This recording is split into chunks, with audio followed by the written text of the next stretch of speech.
All right, ladies, welcome. You probably noticed it looks a lot darker than usual. I just felt like tonight was definitely a night where we wanted to set the atmosphere specifically for you. So if you're watching this live or you're watching a recording, I want you to know that this is just literally a time, regardless of your environment, with how you're watching it. This is a time for you to just get to rest and be you, as we always should. We should never try to feel like we're trying to be someone else, right?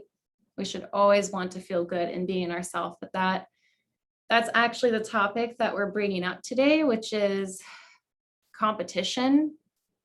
And I'm going to touch on that. I have so many things over the years that I could share on this. But I highlighted a couple key things. You'll probably see me stick to it because I feel like there's some very awesome things that God wants to share with you guys tonight. And speaking of that, maybe this is the first time that you hopped on here. I do want to share with you that, this is me personally, Bethany, and I share my faith, and I love to share my faith. And even if we're not of the same faith, I love you and respect you and what you believe. And so I hope and pray that you do the same for me. And so a lot of people with the business that we do, because this is specifically for us business women to learn, how do we operate our business out of peace and ease and actually have success, right? And the way, that's a question that I get asked a lot. And I honestly, I have to answer it extremely honestly, which is I have God as my CEO.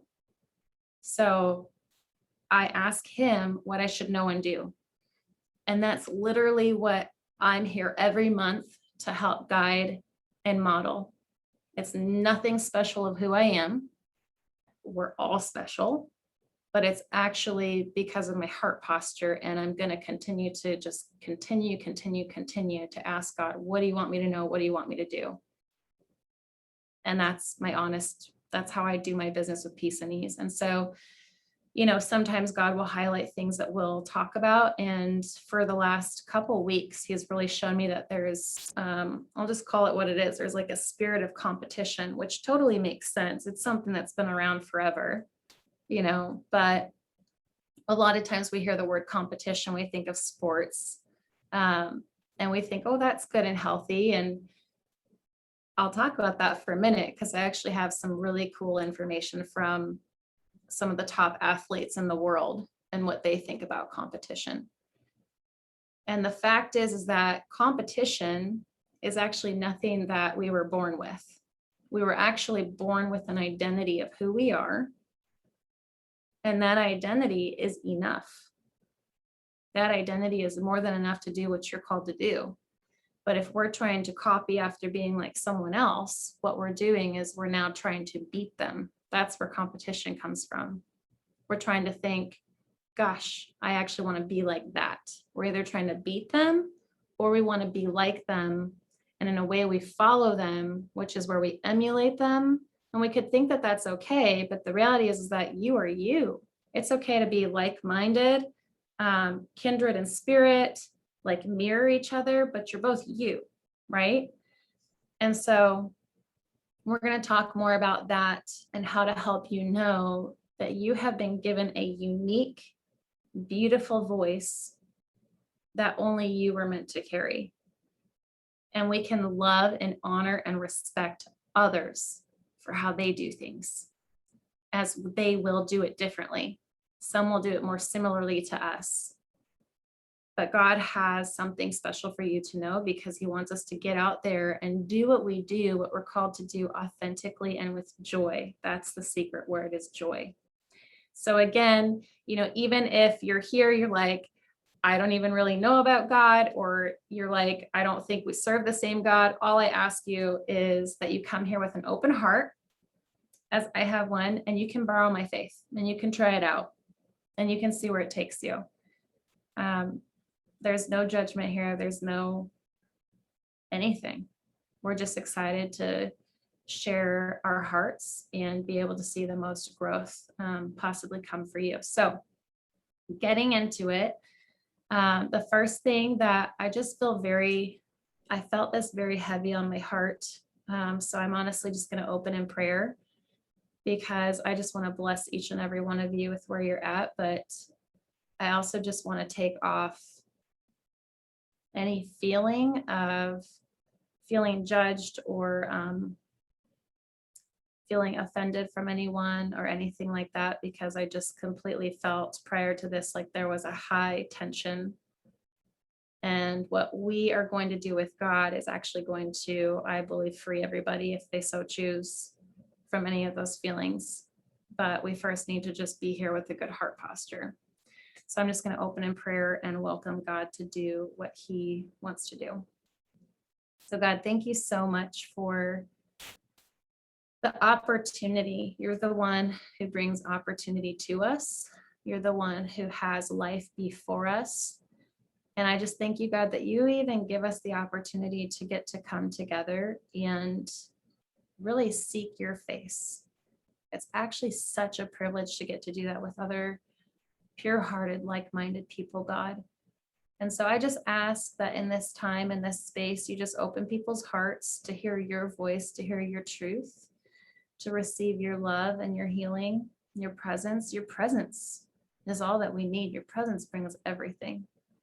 But in your name, Jesus, we just welcome you and anything else, anything that tries to cast shame, fear, or guilt, offense, judgment, any of those things, comparison, we just hand it over to you right now, Jesus. That is nothing that is going to be in this space because we are only with you and you are taking that away. So we thank you for your sacrifice on the cross and how you took it all for us and how you continue to say, whatever you have, bring it to me. You are more than enough. You are the greatest ever. And we have so much gratitude and humbling respect and joy for you, God. We just thank you for being in our hearts and in this place. Amen. So speaking of competition, as I went into a little bit of that, tonight what we're going to do is I'm actually just going to share a little bit of knowledge of where a lot of feelings of judgment, bitterness, comparison, offense, competition, pride, where those come from. And the reality is, as we're all here, we're like, we want to grow and be better. And we know that God's called us into the marketplace with what we do. And it's interesting because when you're in the marketplace, you actually need to use your voice. You also need to be creative. And all those things I just mentioned, competition, pride, judgment, bitterness, comparison, offense, all of those kill creativity. The thing that doesn't kill creativity is joy and authenticity. And so where the spirit of joy actually comes from is from God, but the spirit of joy, it's not a happy, fleeting feeling. It's an everlasting feeling that when you find it, it's like you're bubbling over with this inner excitement of, you know what you're standing for, you know who you are, you know what you're called to speak. And so I'm going to put a pin in that for a moment because I want to touch about how we need to be putting our minds into something good every day. So I'm going to mention the power of reading in just a little bit. But before I get to that, I want to share with you guys a really incredible story that was shared with me 2 years ago, I believe. There was a guy who was giving us some training, and he works with people all across the globe. People of different religions, terrorists, believe it or not. He goes into places to be a peacemaker, so he literally will go in and not be afraid of dying and meet with terrorists. He meets with CEOs, which sounds like nothing after the word terrorist, right? But he meets with all of these. If I shared, I'll just throw some out, like the head person of like Target, and there's some other big name companies, stores that have asked him to come in. And he also has had meetings with, I mean, I could name countless people, certain government people. And what he does, because he's in his identity, he knows who he is. He knows his identity is a peacemaker. And the cool thing about knowing your identity, and if you've heard it and you're not exactly sure, like, what does God mean by that? You can just ask him, because he'll tell you. But he knows being a peacemaker means you don't just walk around and it's peaceful everywhere. It's like you magically bring peace. Like, oh, peace, poof, poof. Like, that's not life. Being a peacemaker, he knows, means that you walk into conflict. You go into high conflict areas and you help bring peace. That's what a peacemaker is. So he's even gone into one example. He went into all of these top surgeon people because they were trying to figure something out. They needed someone to come in with an outside view. So he's kind of like a third eye where he's just listening and able to give perspective, right?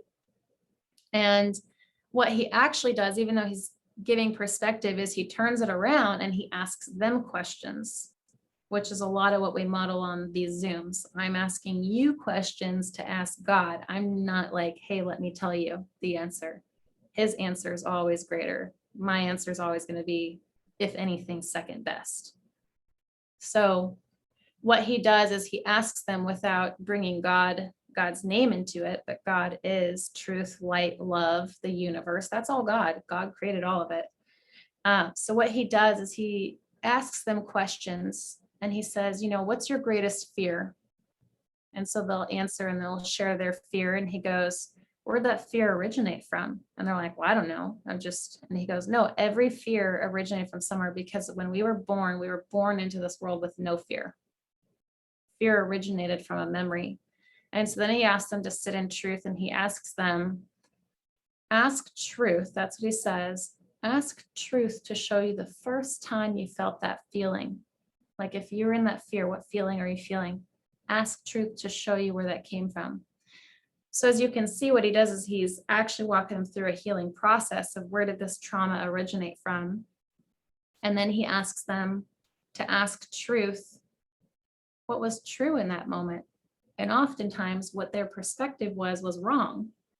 And truth, which is Jesus, sometimes they even see Jesus and he never says Jesus. Truth shares what is true.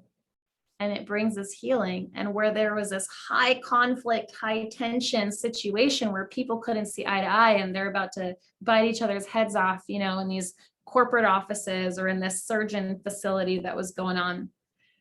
What happens is people are brought to peace.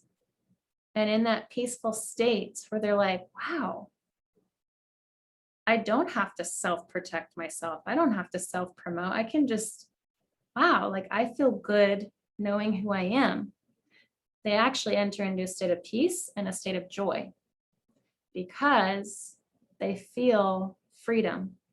It's the beginning of freedom. Jesus is freedom and Jesus is peace and joy. And so then in that state, that's where creativity flows. So I know that was quite a trail that I took you through, but creativity flows and the problems they were having come to an answer like that. They always find a solution so quickly because they're high tension, their self-control, all of those things are broken down, not by man, but actually by truth. Truth is God, which is God is never condemning. He speaks truth, it confronts, but truth always brings healing. So then there's an answer. Okay, so now that you got to know a little bit about who this guy is and what he does in these crazy high tension areas, one of the stories he was telling me, because we were having a conversation on joy, and 2 years ago, the Lord was just opening my eyes up to the concept of joy. It was so refreshing and so awesome. I mean, I still love it. And I was sharing with him about the level of joy, and I could see him getting excited hearing me talk about this. And he goes, Bethany, do you know what you're saying? he said, is exactly the kind of conversation I had. He goes, I had the opportunity to sit down with some of the top football players in the world. And he said, I was sitting down with them and having a conversation about the game. And he said, do you know how stressed and afraid those big guys are? He goes, they are constantly in a tension state of self-protection, which then leads them into self-promotion. I mean, you can see it on the TV if you look at it. There's a lot of self-promotion, any celebrity type kind of thing, right? And he said the reason being is because they live in a state of fear. And he said, you see, when they were trying to work to be a professional football player, he said what they were doing is they played fearlessly. They played their best games ever because they knew they had to sacrifice in their brain. It's like, I have to sacrifice my life. I'm going to throw my body over all these people. Even if I break my shoulder, I'm going to throw my body over and get that touchdown, because that touchdown, even though I'll have time to get repaired, that'll get me hired. Like, there's just this different mindset. It's a fearless mindset. And he said, do you know they're playing, and this is his conversation with them, they're playing, not all of them, some you could say are always playing for self-promotion, right? There's certain people, but he said in his conversation, he asked them, like, what was the best game you ever played? And they would say, gosh, and it was never in the professional stadiums. It was never their answer. A lot of times it was not even in like a college football or high school. It was playing the game. It was just playing the game. Notice there's no competition word there. They're just playing the game. And he said what they were saying is they were playing for fun. They were playing out of a state of joy. And he asked them a question. He goes, gosh, because they said, you know, once you get into being professional, you actually have to realize, like, oh my gosh, if I get injured, I'm out. I'm worthless. There's nothing left to me. So he said, we literally play, well, there's a bunch of them, but there's like one talk. He goes, we literally play always in fear of what if. And that is the feeling that I had before this Zoom, is that I feel that there's a very high feeling of what if in many people's minds. What if I make that post? What if I share the truth over here? What if I say something wrong on accident? What if is out of fear? It's out of self-protection and self-promotion. It's also probably out of comparison of seeing how someone else does something and you don't want to offend them. So a lot of us actually are not even being manipulative or offensive on purpose. A lot of you on here have felt like you've hurt someone, or someone's hurt you on maybe accident, or maybe it was on purpose. But the thing is that regardless if someone hurt you on accident or on purpose, regardless, you have to let go of the tension. You have to let go of the competition. You have to let go of the fear. You have to let go of it all, because it's actually only holding you back. Just like this football player was saying, he was like, we all don't play our best game. He said, you will never see us in professional football play our best game, because we're afraid if we do, it could take us out. And then my friend, he goes, so describe to me, because he's so good at asking questions. That's a key for all of us. Always ask questions, especially high tension areas. Always just ask questions. He goes, so describe to me what would be, if you could picture, just close your eyes. He goes, what would be the best game ever? Like, what would you be playing out of? And the guy was like, man, ooh. He was like, I'd be playing out of joy. And he could feel it. He was like, wow. And my friend goes, well, how does that feel? He goes, actually, he goes, That actually feels really scary. And I said, why does that feel scary? And he goes, because I'm putting it all on the line. So it's interesting how we're meant to be, we're afraid to be. That's what I want to talk about.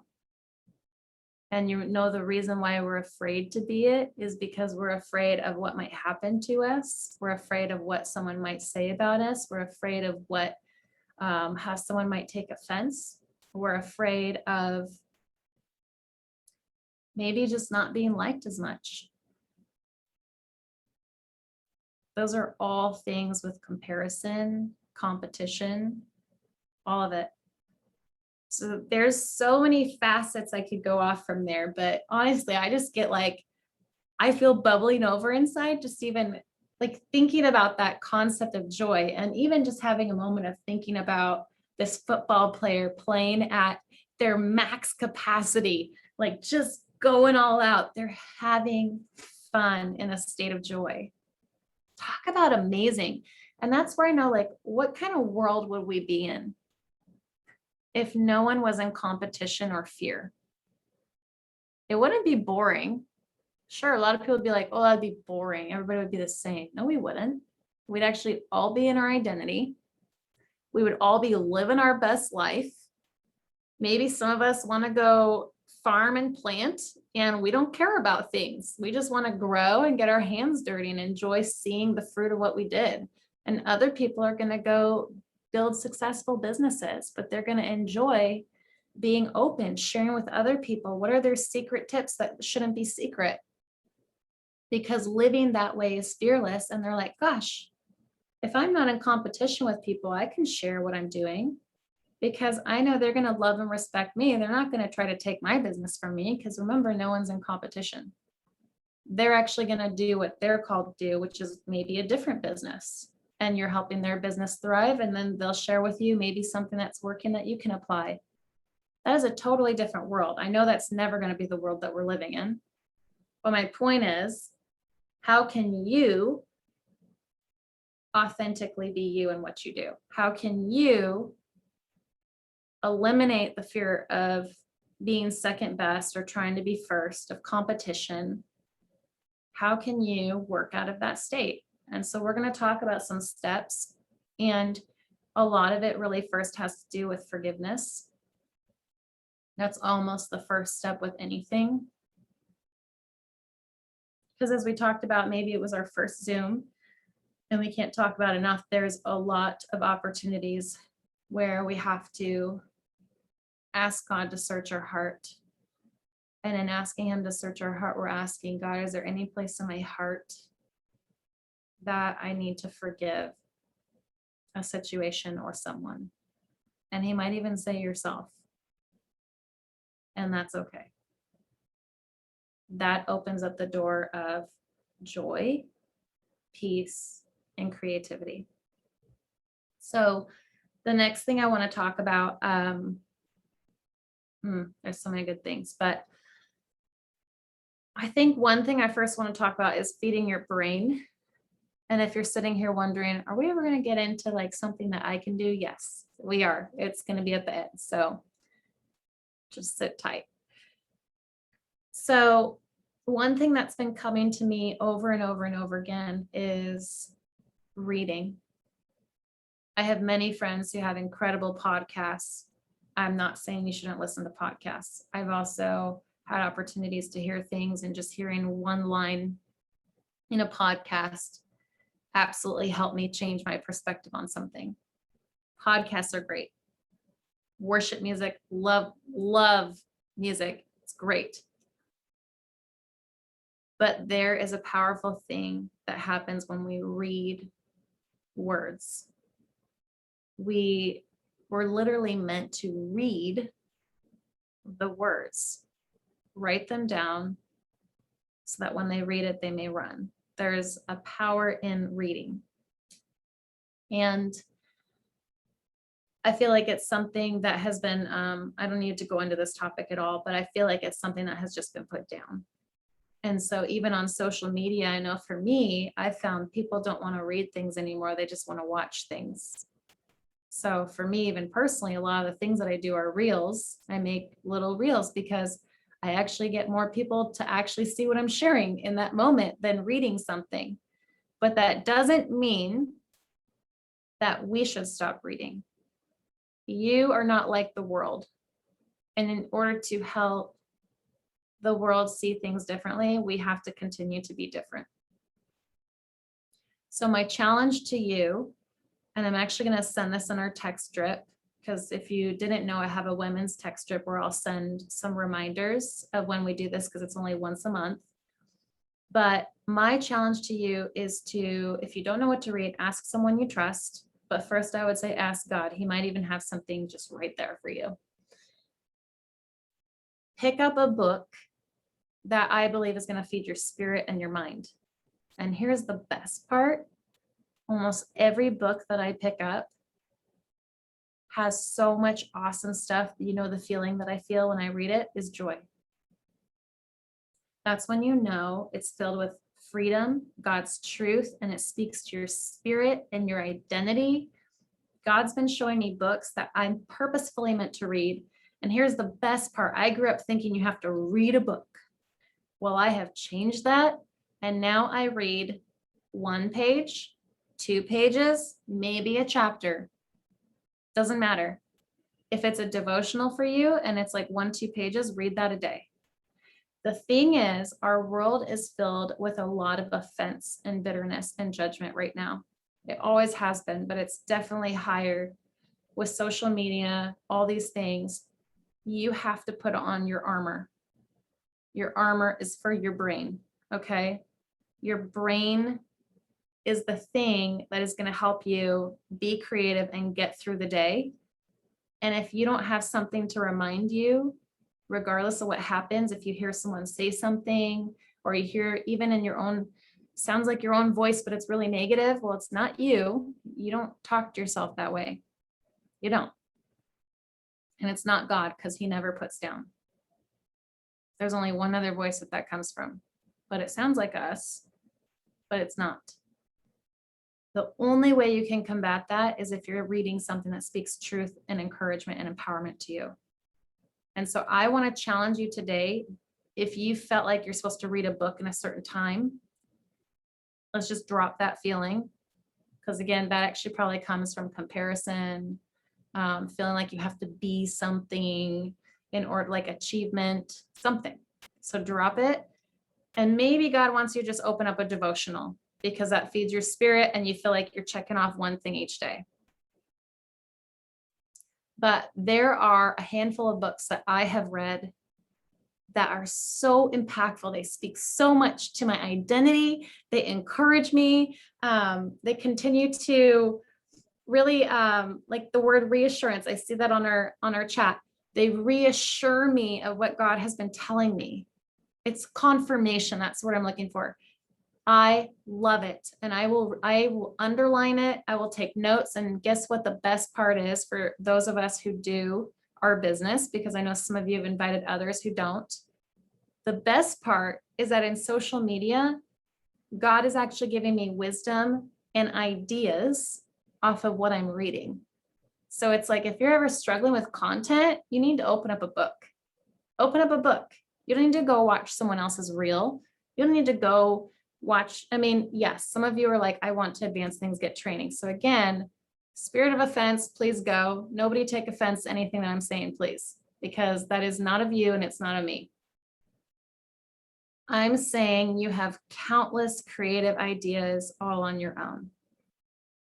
And you first have to just get into the thing that you're supposed to get into. Okay.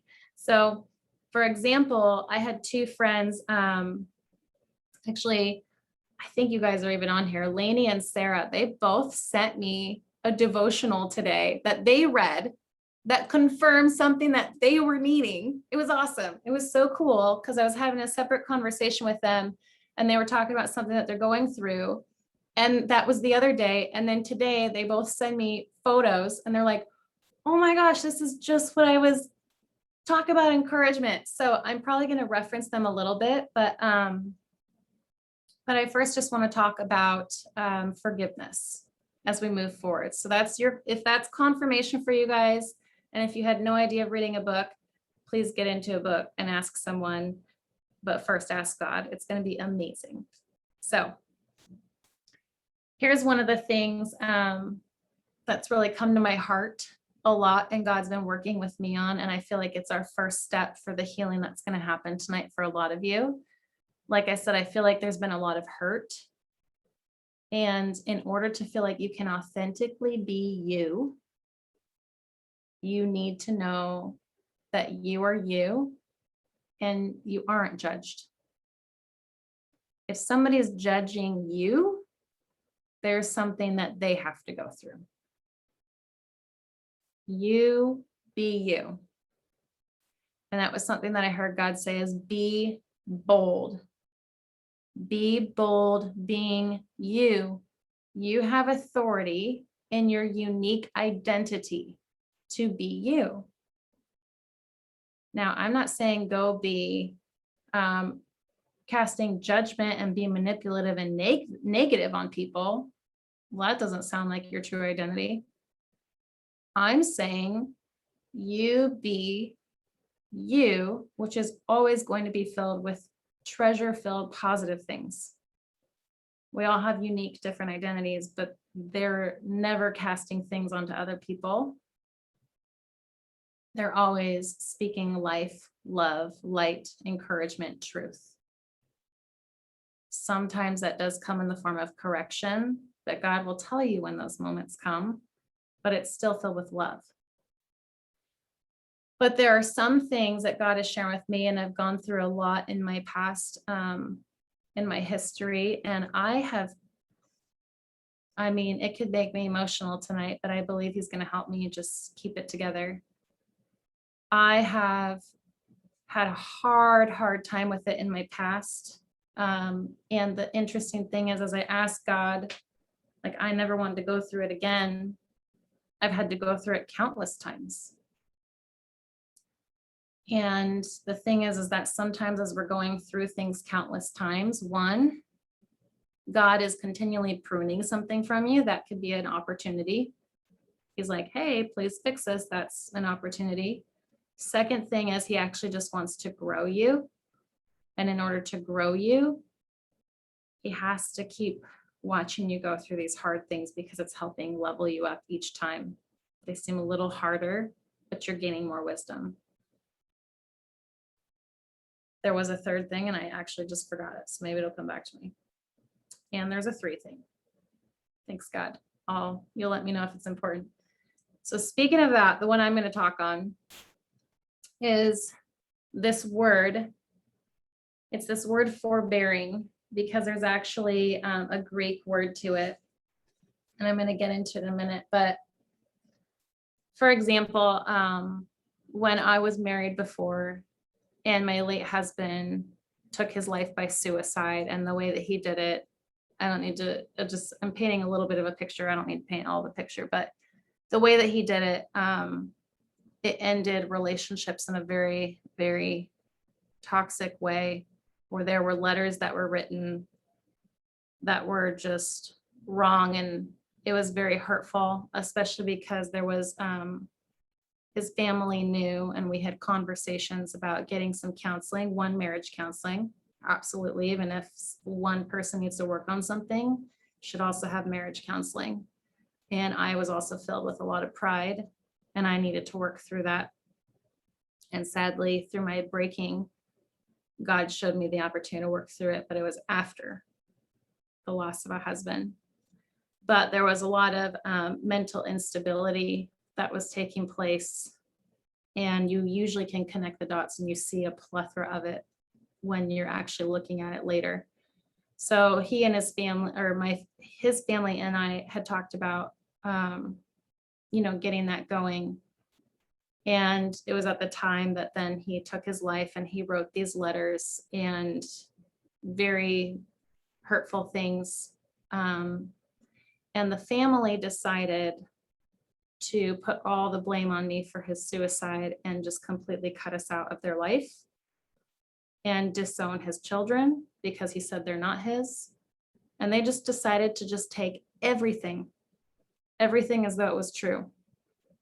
And I remember thinking, like, how can someone just cut someone out of their life, especially in the hardest time ever? Like I love them, they love me, they know me, we've had conversations. I don't understand. How can someone just flip a switch? I was completely confused and I was brokenhearted. I thankfully was filled with forgiveness right away, but as time goes on in grieving, those forgiveness feelings can turn into anger, and you have to learn to forgive again. So anyways, I could talk a long time about this, but long story short, I went through a suicide bereavement group and I had forgiven them, but my heart still hurt because I was even pregnant. And I sent them photos of, their grandson and then nephew. And I wrote a letter and basically was like, I'm giving you the opportunity to be in their life. But I guess if you don't respond, that tells me you don't want to, and I'm not going to keep bugging you. And they didn't. But my point is, I was going through this suicide bereavement group, and there was this couple that came in. And this couple came in so angry, and it's kind of like AA, like everybody sits around and shares. We don't interrupt each other, we respect each other, and we just listen. And so they were sharing their anger and how they blamed their son's suicide on the girlfriend. And it was so hate-filled. They were so angry. And I just remember sitting there feeling all this weight. And I was like, man, like everything they're saying makes me feel like that's how they're talking about me. And God gave me this opportunity, and he showed me, he said, they don't know how to give it to me. And he said, some people, when they don't know how to give it to God, they have to put it somewhere. And he said, they're putting it on you, thinking it will take away all their pain. And he told me, he goes, sometimes you have to be the scapegoat. And I remember hearing that word, and I'm sharing this now with you because I was so angry. I accepted it, but it was like I accepted it out of fine if I have to, which is pride. It's humility, but it's actually covered in pride. And I was angry. And then through things, being married to my awesome husband and having his ex-wife physically attack me and turn it around on the girls, saying that I attacked her. I mean, crazy things, you guys. Again, I'm the scapegoat. I have countless opportunities of God's like, you just have to forgive them. You just have to forgive them. And for a while, why I'm sharing this with you is because I feel like some of you are sitting in a seat where you feel like a scapegoat right now. And you're kind of like, this isn't fair. This isn't okay. I don't like injustice. I like helping the underdog. So for God to do this made me angry. But I'm telling you, the seat I'm sitting in right now, I am joyful that God has allowed me the opportunity to even have an ounce of a feeling of what Jesus felt. Jesus was the scapegoat. That's what I'm getting to tonight. Jesus was the scapegoat. And that was for everything we did. He didn't deserve any ounce of it.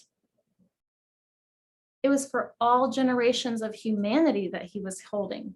He didn't do any of it. Even people who won't accept him, by the time they die, he carried their sins. And here I am, feeling angry that someone does not see the truth on my situation. It's okay. Because do you know who does? He does. There is so much injustice, so many wrong things done in this world. And we all want to, there are times God tells us to speak truth. Again, I'll repeat that. There's times for correction and truth. Absolutely. God always tells you when to do that. and standing up and doing things. But then there are also times that he says, forgive and let go. And that is the word forbearing in the Greek. It's the word, if I'm saying it right, charis. And charis actually means grace. Grace means that you wholeheartedly forgive, you freely forgive with no expectation, you readily forgive. So, business-wise, let's touch on that again for a moment. To have a radically successful, free-feeling business, you have to feel good in who you are. If you don't feel good in who you are, if somebody's casted judgment, blame, hurt things, lies, turn people against you, the first thing you have to do is let go and forgive. And when you do that, I'm going to tell you the truth, there will still be little negative voices trying to talk to you in your ear. No matter how close you get to God, the enemy is like always, gosh darn it, I just want to get that person to not believe in themselves. I don't want them to believe in who they are. So the key areas you will find, he tries to attack you. And I say try, because if you know who you are and you ignore false lies, enemy voices, and if you hear it, you take it straight to God, he can't attack you. You can't. If you're in the midst of a storm, I'm going to share the next thing on that in a minute. You can actually see how it's your greater blessing. You don't have to take offense. You don't have to feel like you need to self-protect. You be you. So to have a successful business, you live your business out of joy. You live it out of your authentic, beautiful, unique voice. And you honor and love people for their voice. And so one more thing, actually, I'll touch on it right now in the next topic. Jesus showed me this when I was talking to him about the scapegoat. I thought this was so good. So thank you, God, for sharing this. I've never seen it before. Maybe you have. So you're going to be like, oh yeah, I've seen that. And that's going to be awesome. But he showed me the picture of his 12 disciples. And he showed me, you first also have to remember, there were the disciples, and then there were thousands who followed him. And then Jesus spoke truth. And for some of you, I'm sure you're like, I actually don't know any of this stuff in the Bible. So just try to stick with this story. Jesus shared truth that caused disruption, and people didn't like it. Jesus actually shared how his body is the bread and his blood is the wine. And when people aren't listening to what God is saying, and if they're not in tune to what God wants, they will not hear it correctly. That's where there's always different perspectives. There's always different lenses. Where our heart posture is determines the lens we see from. So out of thousands of followers, lots of people took offense to what he said. Isn't it interesting? We're talking about offense tonight. We're talking about competition, comparison. They wanted Jesus to be their king. They wanted Jesus to be like a king, a worldly king. And yet Jesus wasn't. He actually washed his own disciples' feet, which only the servants do. He made himself of the lesser, even though he's the greatest in the universe. That is the power of living out of joy and your true identity. You are not trying to be who anyone else is trying to make you be. That is where you have absolute success. Who has the greatest success in the world? Jesus. Absolutely. His success may not look like what the world thought, but it's greater than anything the world could have ever done. So the point I'm getting to here is there were once thousands following him. Now there's only 12. And even out of the 12, Jesus knows one of them will turn him in. And this was absolutely amazing. Jesus showed me the picture of Judas coming up to him and kissing him on the cheek to share with the Romans who to capture. And he showed me in that picture that he held no offense over Judas. I was like, oh my gosh. He was not offended. Somebody turned him in to die for money. Wow. Somebody who is in his closest circle. Wow. And he was not offended. And here's where this gets into this awesome word that was shared with me. He knew what Judas was doing, regardless of what Judas chose to do for his own life. He knew that it was part of the plan of a greater blessing that would bring healing for all generations. He knew, even in the storm, which that's a storm situation, you're being captured to be persecuted and die. He knew that there was a greater blessing in that situation and that had to happen. What if we looked at every situation that we feel is against us and we asked God, what is for me in this? That's what we're going to talk about soon. So one of my friends shared with me, this was really cool. The title of this was called The Blessing and the Beating. And it was talking about how a lot of people feel like they're being beat up. Specifically, I believe right now, I've heard from countless people in this business, and I have friends who are not in this business, they're in other things, but they're literally feeling attacked.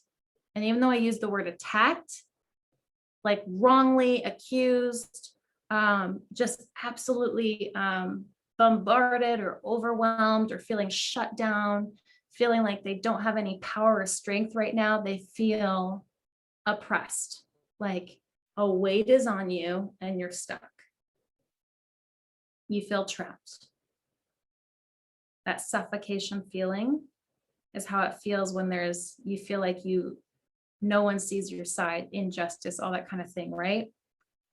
So the power of this word was oftentimes people feel like they're being beat up, they're being attacked. But the reality is, if you can picture baking, there are sometimes different ingredients in this picture that have to come together all at one time. So that can feel like overwhelm. Why is all this happening right now? And then the blender's turned on and you're just beat up. You're just beat up. Because that's what the blender does. It's the beater. And it has to be beat up in this story in order to produce the blessing. And so the word was, the blessing is in the beating. And like I said with that scapegoat thing, I was like, good heavens. Every time I go through this, you actually only give me more peace and wisdom. Talk about a leveling up. Talk about a blessing. There is nothing that can ever be against me if I am standing firm in what does Jesus want me to know and do. Talk about amazing. There is only strength in that. So tonight, as we finish and get you guys into your blessing, what God wants you to come out of this and know. Some of you are like, yeah, I do want help in my business right now, but I actually really need help in my marriage, or I actually need help with my child or a relationship. You know, God's going to highlight what you need to walk through tonight. But let me check my notes over here. But I was also talking with another friend, and I love what she shared because it it resonated so much with me with my feeling of anger with being the scapegoat. And I felt like this is probably for some of you. I felt like God allowed me to be the scapegoat, like I needed to be punished. And that is not it. Like I said, God does not condemn. God does not want to punish you when he already had his one and only son go through everything on the cross. The last thing he wants to do is punish you, because what would your punishment mean? That Jesus carried that too. He actually just wants to help you. And so he knows some of the things that we're going to have to go through, and he's giving us the opportunity to go through it and grow through it. That's what he wants to do. And so it's all perspective. We get to just shift our perspective and see through the lens of Jesus. And that was one of the other points I wanted to bring up is Jesus showed me that regardless of the decision that Judas made, he knew, even if Judas didn't step into it, he knew Judas's true heart. And he knew, even if Judas, we don't know, maybe he chose Jesus, maybe he didn't. I'm not here to judge anyone, regardless of who they are or what they do. But let's say he didn't choose Jesus. He still died in pride and grief. Let's say that was the case. Even for those who don't choose Jesus, so Judas in this example, Jesus still saw his heart. And he still saw who Judas's identity was. And he's like, I love you. And that's one of the key things to walk through forgiveness that God's told me is see people how I see them. Every person is a hurt person. And regardless of the things they do that are not okay, see them how I see them.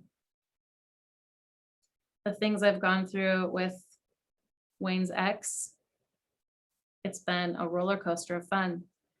And forgiveness, I had to forgive. So maybe I'm talking to someone who's going through a situation like this too, because I was so angry that I had to forgive all the time and I didn't feel like it was gone. And I was like, God, I actually just want to forgive and feel like I've totally forgiven. Why do I feel like I have to keep forgiving? But it was also emptying out my heart, sharing my true feelings. And eventually there was an opportunity that happened. Again, it was an attack, but there was an opportunity that happened and it broke my heart for her. And I actually saw her as God's child. And I actually saw how hurt God is, that she doesn't choose him right now. And I'm praying that she does choose him one day. Because that breaks my heart that she's so hurt when she actually has freedom. So I don't care what she does to me. Doesn't matter. I actually just want freedom for her. There will be opportunities like that when you just continue to go to God and just share your truth. Continue, and he will help you. So speaking of the scapegoat, one of my friends shared with me that she felt the word meek. Maybe some of you feel meek as well. Like, I feel like people see me as so nice and sweet and they just walk all over me. It's like this meek feeling. And I felt that too. Like, gosh, everyone's just like, let's walk all over Bethany. And then when Bethany speaks truth, they're like, oh, we hate you. I'm not even kidding. But I'm like, I'm actually filled with strength. I love being a truth speaker. What in the world? I'm not a weak person. And then this is what my friend shared, which is so in alignment with what I've had God explain before. And he goes, being the scapegoat is not weak. I'm not asking you guys to be the scapegoat. So hopefully it doesn't have to be that way.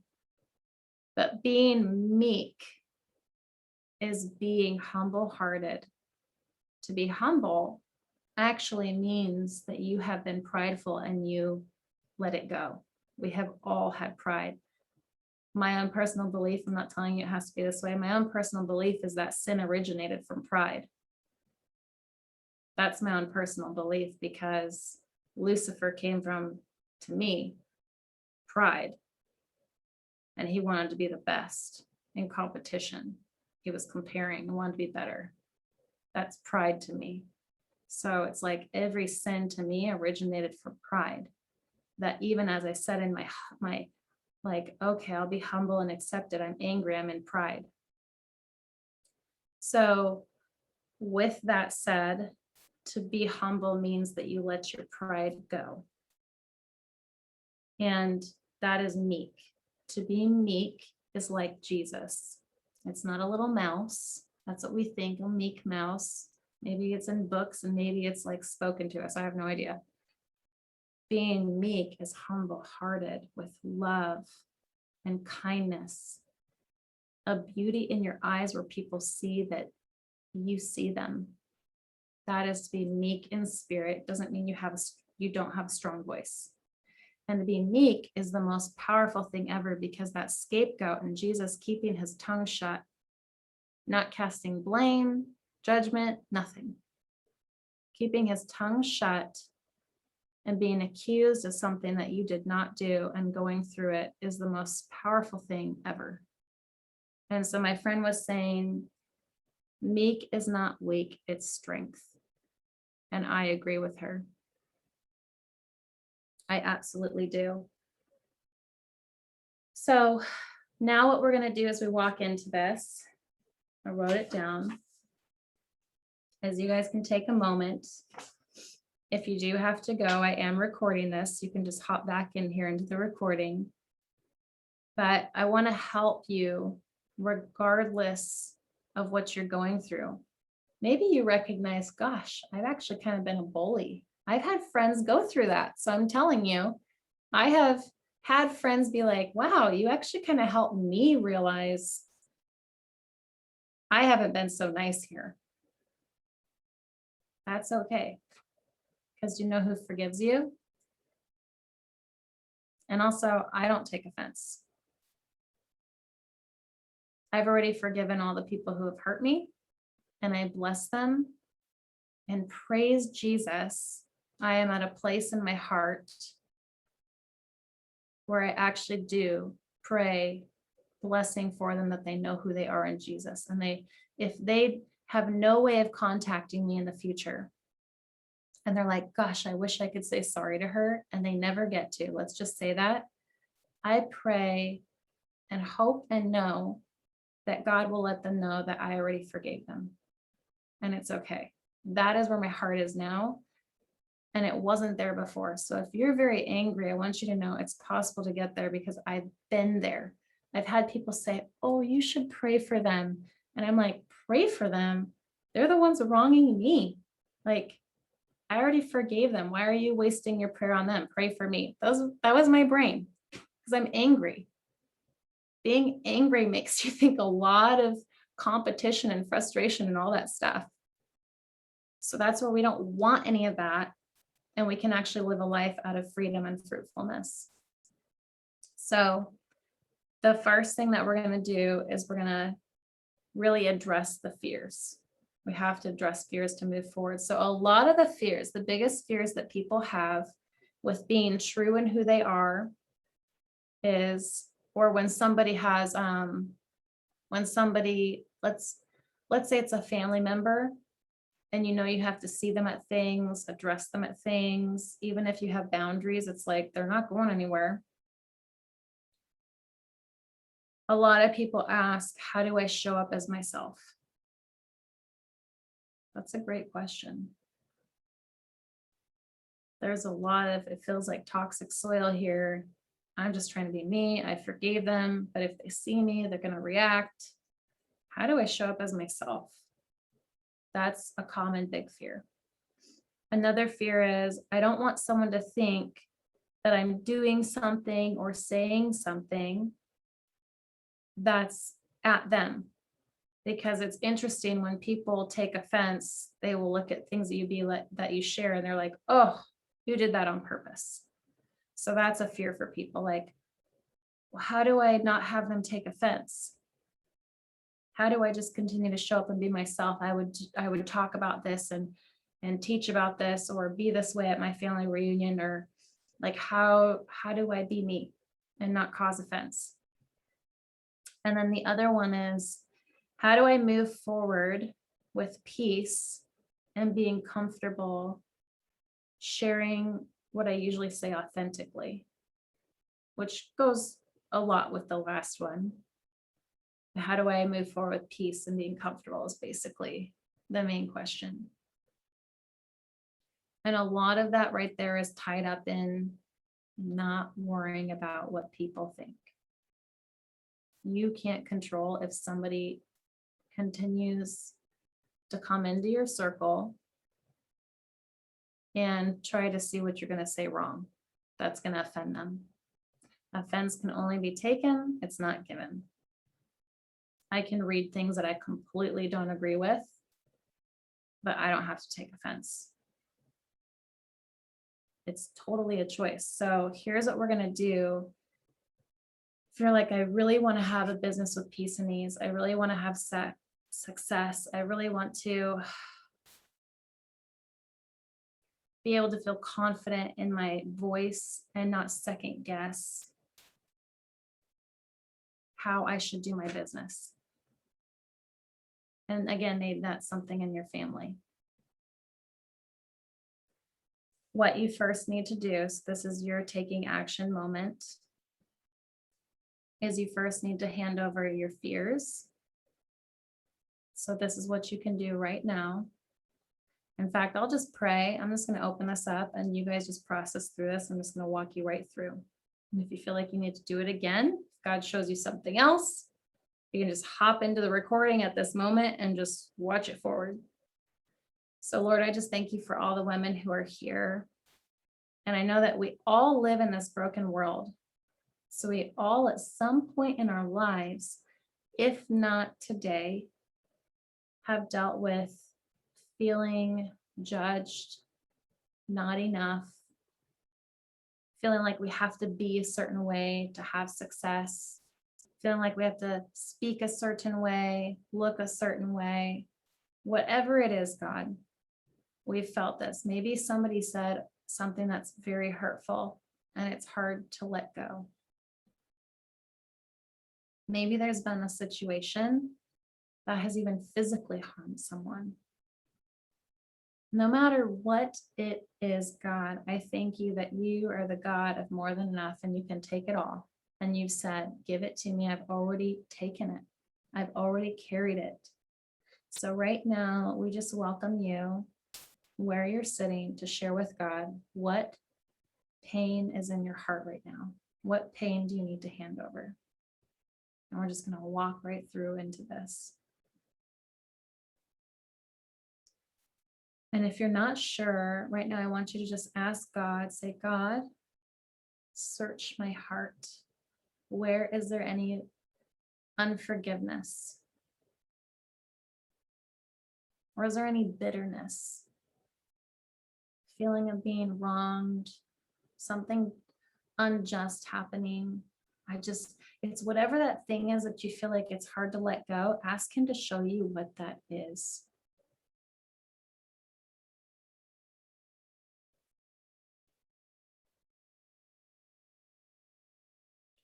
And I want you to now see it physically in your hands. See what that thing is that was hard to let go. See it in your hands. And maybe someone here, it's even guilt or shame. Oh, those are so hard. That is really hard. But you want to know the best part is that it doesn't matter how hard it is. There's nothing better than feeling the sweet surrender of letting it go and knowing that Jesus accepts you. And the best part is when you hand it over and let it go and see that Jesus accepts you, he does this beautiful thing where he even changes your countenance. When you truly surrender to him, your countenance, which is your face, your light, your glow, is different. It's like he's already telling the world, you know who you are. and they forgive you too. So shame, fear, guilt, all of those things can't control you. It's only trying to hide you from having freedom. So right now, with that thing in your hands, I ask you to just hand it to Jesus. He's taking it from you. Watch him take it away. And now in this place, ask him, ask Jesus, because he took that from you. Ask God, whoever you feel like asking right now in this song, ask him, who do you say that I am?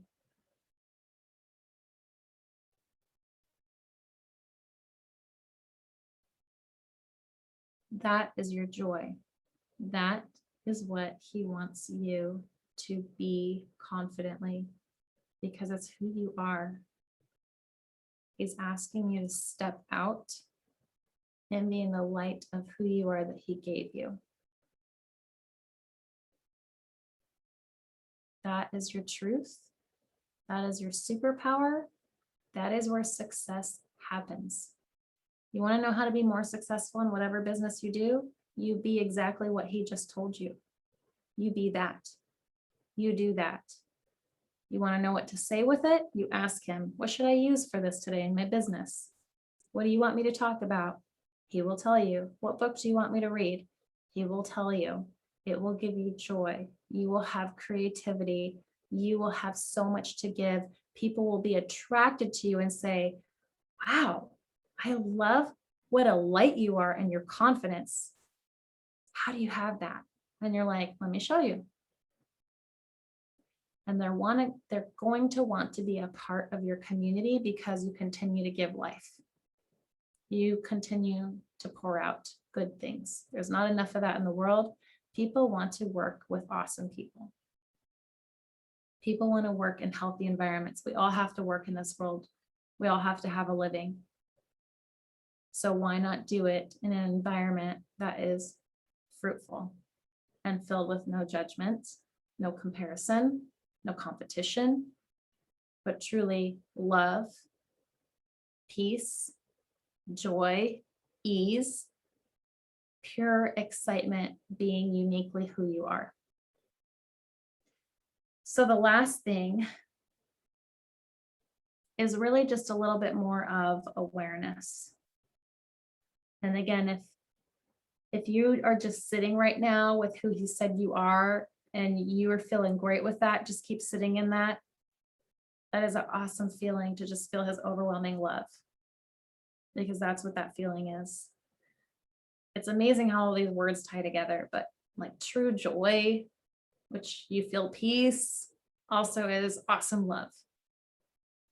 So one thing I want to share with you, as I said, when you know who you are, you're still going to hear little things in your ear trying to tear you down. But if it's trying to tear you down, making you question your identity, something negative, well, who is that? Right? It sounds so simple right now, but then when you're in it, you're like, oh, maybe I'm not able to I don't know. I shouldn't post that. Nobody's going to read it anyways. Why do I think I'm encouraging? I'm actually discouraged right now. Well, of course you are, because you're encouraging. Who wants to discourage the encourager? I mean, seems point blank to me. So here's my point. The enemy doesn't like who you are. He doesn't want you to like who you are. He doesn't want you to empower other people to like who they are. Doesn't want that. If you think I'm sitting here right now and I haven't had things tell me that I have no voice to speak on any of this, yeah, that's absolutely true. I have heard countless negative things. But do you know what I do? I don't counter the enemy and say, yes, I can do it. I don't talk to him. That's only talking to a bully. That's trying to prove a point to somebody who's not listening. Nothing's going to happen. You know what I do is I share with God. I'm like, God, this is a little discouraging. I feel like I feel like this doesn't matter. I feel like there's a lot of people who don't even want me to talk about Jesus. They think business and God are separate, but I don't. I'm not sorry I'm in marketplace ministry. I don't have to be in ministry to talk about Jesus. God called me to be who I am, and he told me to do this business. So I'm going to keep being who I am. But there's a lot of people who don't want me to do this. And I'm fine with whatever they think. So I have to take my feelings of discouragement to Jesus. And do you know what he tells me? He tells me the truth. And he tells me, he says, Bethany, you're my teacher. Stand firm. Keep teaching. I'm with you. The simplest things. And do you know what I feel? I feel peace. I feel peace and joy. And I ask him, Lord, help me share your words and nothing more. I love you and I only want you to show. I surrender my heart and I ask for him to lead me. So this is a daily thing for all of us, you guys. But the last point I'm getting to is that the enemy doesn't like that. So the thing you will probably feel attacked in the most, I have an incredible friend on here. You're going to know who you are if you're still on. God has told her her identity is a leader. And do you know where she feels most challenged? With being a leader. She's always feeling torn down, like, you're not a leader. Who are you to lead people? Look at your business. You're not a leader. Like, these are things that she's saying and feeling like, well, of course she would hear that. She could be elite black 3, and she'll probably still have a crazy little whisper in her ear saying, who are you to think you're a leader? Yeah, he's that redundant and boring. But the fact is, we all want to know that we give worth into this world. Well, the truth is you do, and you don't listen to him. So the things that you feel attacked in the most are the things that you stand firm in the most. You stand firm in it. You don't talk to him. You talk to Jesus. That is who Jesus calls you to be. And there are other times that he knows if you're not listening to what's being whispered, he'll try to have other people, he'll talk to them to try to have them come and hurt you. Now, here's the answer in that case. Those actually sometimes can hurt more. Because then you think, gosh, did I do something wrong? Like, I care about people. These people think I'm this way. First, you ask God if there's something he wants you to know, because he'll reveal if there was something that was happening. Okay. But secondly, again, if it's something attacking your identity, regardless of if that was true or not true, you have to forgive.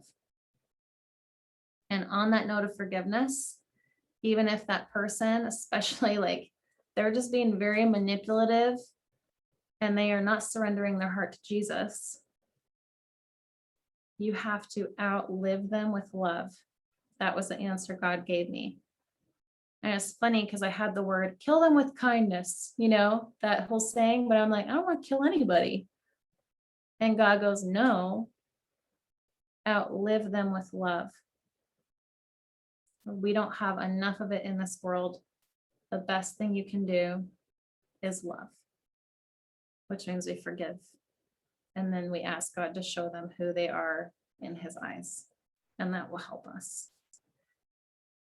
So as I end tonight and bless you guys, I want you to know that God is specifically growing and equipping each and every one of you. He has put you in a place, maybe physically, maybe you're in a city and you're like, I don't even know why I'm here, and he hasn't told you to move. Or it could be a community, a work life, whatever it is, family. But God has put you in a place specifically to be there in this time. He's asked you to be in this place because he's wanting to grow you, develop you, and he's equipping you. So don't think that you're not equipped for it. If you're in a place like that beating, that mixer analogy, it's because he knows you're ready. If you weren't ready, he wouldn't have turned on to the mixer. He would never do that. He knows you're ready, and he knows you're excited for what's coming. So as you guys know, when you go through something that is challenging, God is growing you and equipping you, and you're only going to come out stronger if you surrender your heart, let go, forgive, trust God. So I know that that was a lot with, okay, Bethany, how do we, sweet, how do we do our business with peace and ease? I mean, gosh, there's so many beautiful, incredible ways to answer that. But I feel like I said, there's a very high level of negativity in our world right now. And it literally is coming from this bitterness and unforgiveness. And the best thing that God was sharing with me is it's really time to address that. And what's going to happen is if you in your business choose to step into forgiveness and release this and ask him, who does he say you are? You're going to have the most creativity and fun in your business ever. And if you're having creativity and fun, there's like no stopping where your business is going to go. So Lord, we thank you for these beautiful women. We thank you for this time together. We just absolutely bless them with your blessing, your treasures, the identity that you speak to them, and you equip them. I pray that you equip them with the right people and tools to surround them that are encouraging, God. Bless them, show them your truth, your light, your love, and just how excited you are that you know that they're in your arms, that they're with you, that they love you and they trust you. Thank you, Lord, in your name. Amen.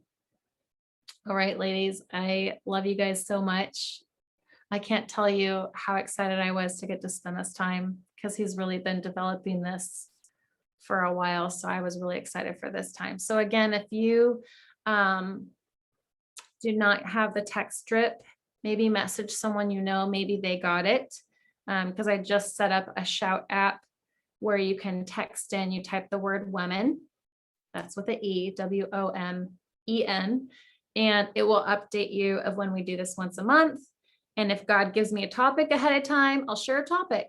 Otherwise, we'll come and we'll do what we've done before, which is I'll just walk us through what's our biggest burden at the moment. You guys will hand it over to Jesus and you'll continue to get incredible revelation from him, which will be awesome. So it's always a worthwhile time together. Always creativity happens. And then I'll probably even maybe send something encouraging throughout the month too, because it's nice to have conversation. So love you guys and have an amazing night.